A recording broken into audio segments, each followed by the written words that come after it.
Welcome back, guys. It's the TightWad, and a lot of you have asked for a follow-up video on the retaining wall build that I did. So I'm going to give you a little bit closer look of it here.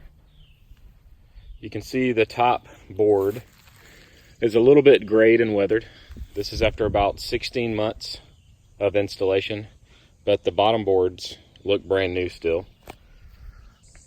There's a little bit of a gap between the top and bottom board, which was expected with the shrinkage that's coming.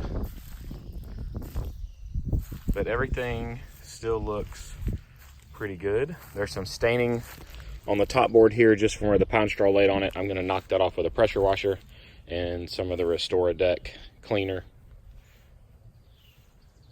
And you can see that it's held up really well for a year without a ton of direct sun. Pretty good amount of shade in this area.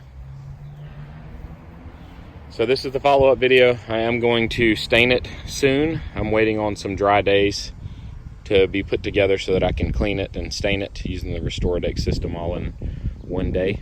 They have a new stain that is a wet on wet application, so you can clean, brighten, and stain, and then apply a second coat all in the same day.